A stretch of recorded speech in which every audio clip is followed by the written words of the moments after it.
Today I will be starting the last lecture of our class this semester.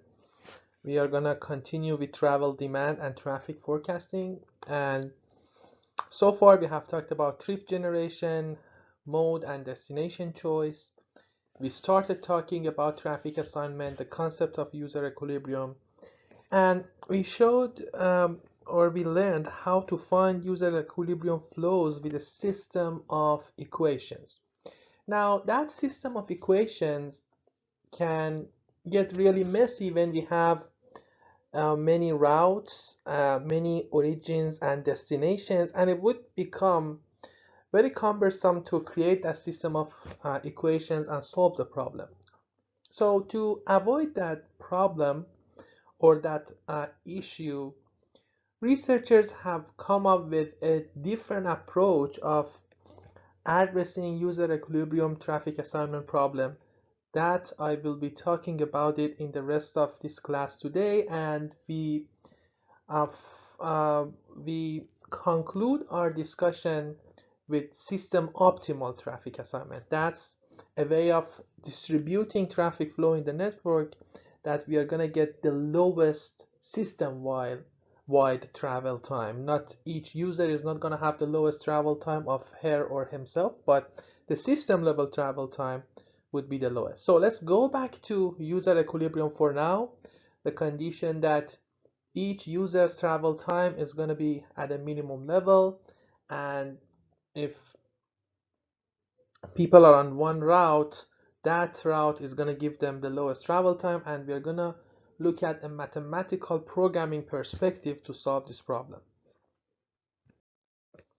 So the mathematical program that I'm talking about, you can see a term that I have on this slide. It says minimize s of x, and that s of x is the summation of integration of Tn w of into dw. Now what is Tn here? Tn is our link performance function, so it's going to give us the travel time on a link as a function of w.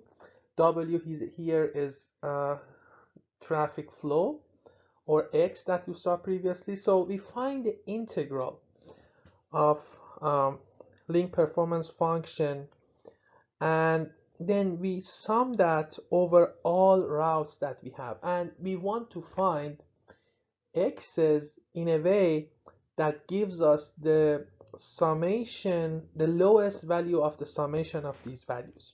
Now, why is this gonna give us the user equilibrium flows? That is mathematically shown. We are not gonna get into that, but we can show mathematically that solving this problem subject to a number of constraints is going to give you user equilibrium flow.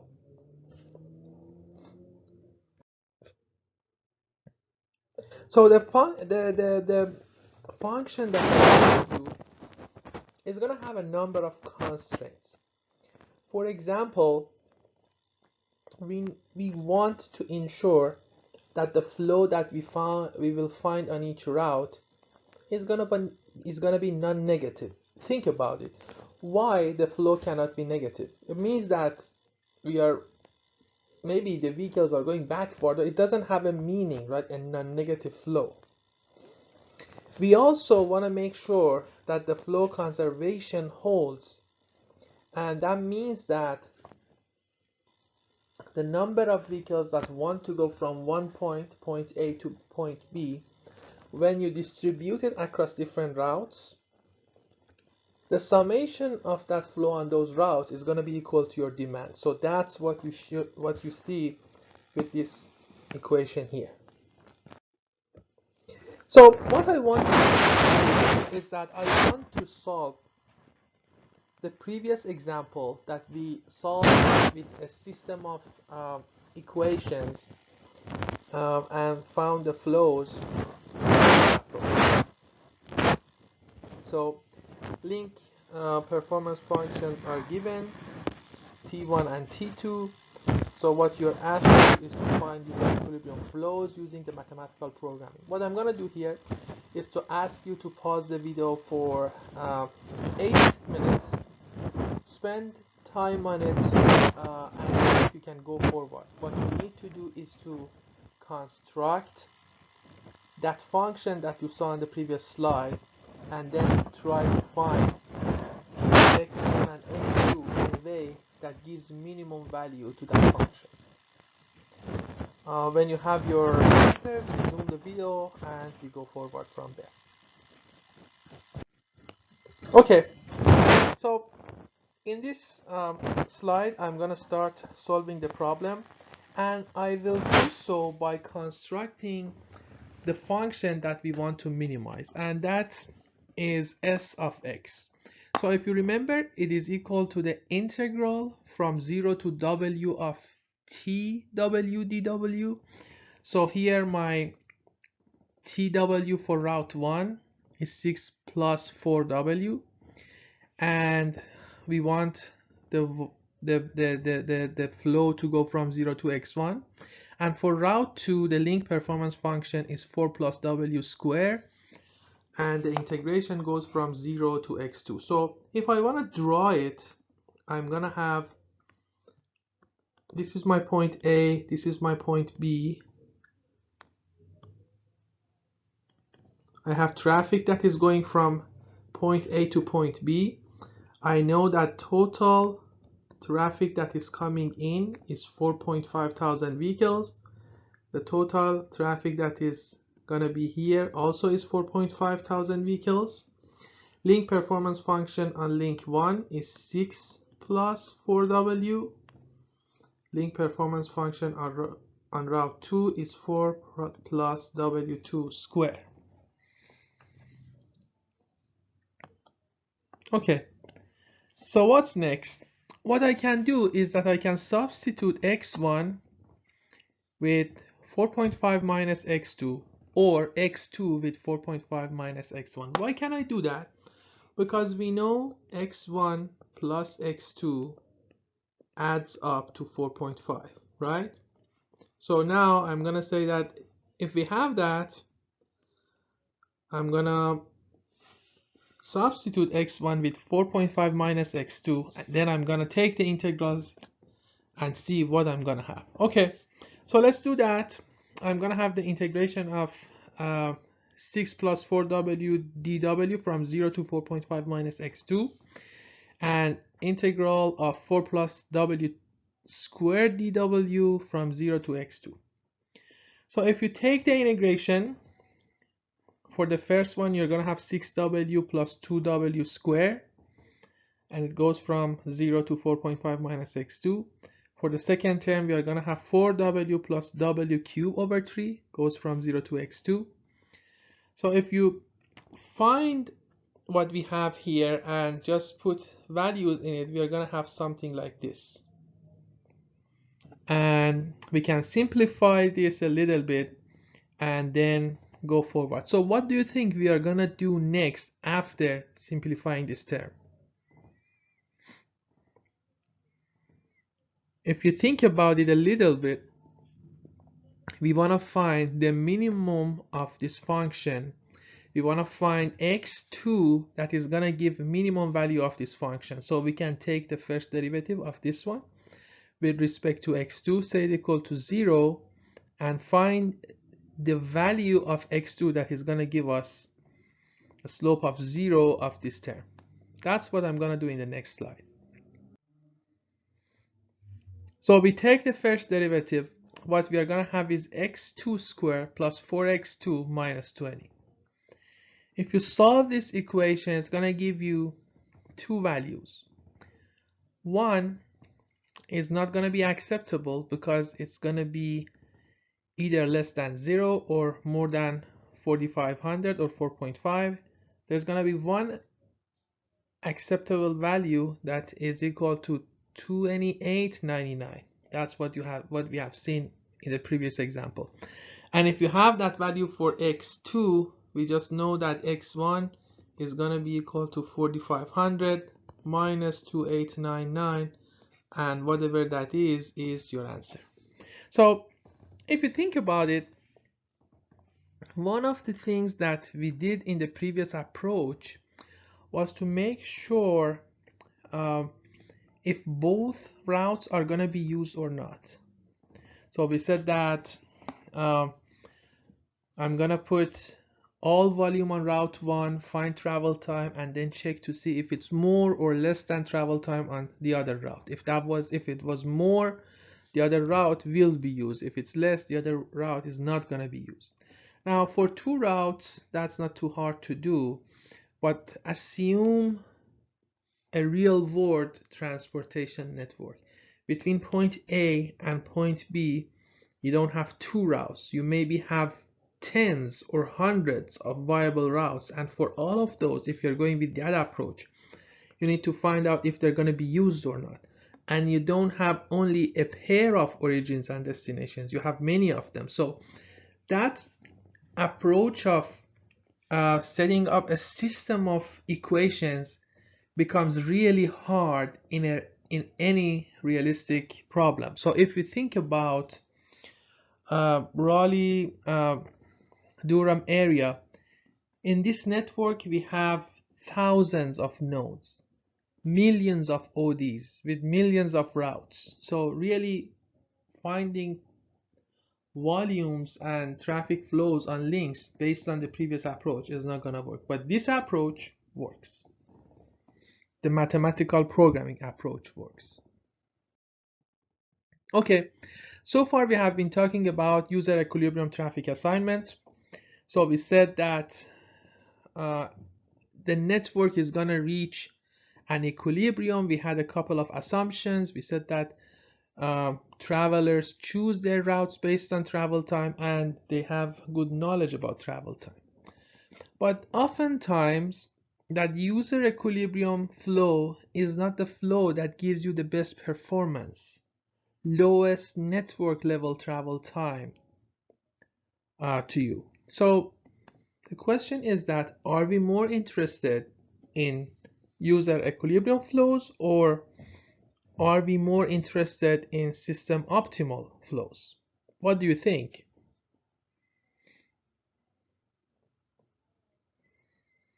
So as a traveler, I am gonna be more interested in user equilibrium flows. I don't care if anyone else or if the network is gonna be in the best performance or not, as long as I can reduce my own travel time. That's what most of us are gonna think or do. But as a system, as a person that maintains the system, or as a traffic engineer that works in city of Raleigh, for example, you are more interested in system optimal flows, flows that are gonna give the lowest travel time across the network. And that's what we are going to talk about in the next slides. So the way that we set up the problem is very similar to the previous one. So what I have here is a function that shows minimization of summation of xn tn of xn. So tn again is the link performance function, and we multiply that by xn. So if you think about it, Tn gives average travel time on a link. And if you multiply that by xn, which is the number of vehicles that are using that link, that is going to give you total travel time on that link. Now this summation is over all ends, all links of the network. So as a result of that, it's going to give you the lowest travel time in the network. And similar to the previous one, this minimization problem is subject to several constraints. For example, the flows have to be positive or have to be negative. Flow conservation needs to hold, and things like that. So let's go back to the example that we had. We had 2 routes between point A and B with 2 link performance functions, and now this time we want to find flows that are going to give us system optimal performance. So I'm going to give you 6 minutes here, ask you to pause the video for 6 minutes, and think about the example, go through the steps. It's going to be very similar to the previous one, and see if you can find the answer to the problem, and then resume the video. Okay, so again, we have point A, point B. We know that 4,500 vehicles are gonna go from point A and they're gonna get to point B. I'm gonna show that in the unit of thousands, so it's 4.5 thousand vehicles. Link performance function on route 1 is 6 plus 4x1. On route 2, it is 4 plus x2 square. And what I have done here is that I have created the s function. So if you remember, s of x was equal to summation of x I into t of xi, and actually I think we showed it with n in the previous slide, over all n's, and each n is going to show us one route. So that's what I have done here. So x1 multiplied by t1 of x1, and then x2 multiplied by t2 of x2, or t of x2. So that is going to give me 6x1 plus 4x1 square plus 4x2 plus x2 cube. What we need to do here, we know that x1 plus x2 is 4.5. So what I will be doing in the next slide is that I'm gonna substitute x1 or x2 with 4.5 minus the other, take the first derivative and set it equal to 0 to find the value that is going to give me the system optimal flows. So I have x1 equal to 4.5 minus x2. If we go with that, sx would be equal to 6 into 4.5 minus x2 plus 4 into 4.5 minus x2 overall square plus 4x2 plus x2 cube. So if you work your way with this equation, you're going to get x2 cube plus 4x2 square minus 38x2 plus 108. So we want to find the minimum. We take the first derivative of that. It's going to give me 3x2 square plus 4 times 2, 8x2 minus 38 equal to 0. That is going to give you an x2 of 2.467, or 2,467 vehicles on route 2. And on route 1, you're going to get 2,033 vehicles. Now, if we do travel times, we will find that travel time on route 1 is equal to 6 plus 4 into 2.033, or 14.13 minutes. Travel time on route 2 is gonna be 4 plus 2.467 square, or 10.08. Now you see that T1 is not equal to T2 anymore. So what I would like to do on the next slide is to compare the total travel time of system optimal assignment with user equilibrium assignment. So let's do that. So user equilibrium assignment, we know that travel time is 12.4, and we have 4,500 vehicles, so travel time is going to be 4,500 into 12.4, and I'm dividing by 60 so that I get them in hours. So that is going to give me 930 vehicles hour. For the other approach, travel time on route 1 is going to be T1 into X1, and we know that T1 is 14.13, X1 is 2033, and for route 2 T2 is 10.08, number of vehicles is 2467. I'm also dividing this one by 60 so that I get the travel times in hours. So I have 893.2 vehicle hours, and you will see that this number is lower than user equilibrium travel times. So system optimal solutions reduced network level travel time in this very small example, in this example of a very small network, by 36.8 hours.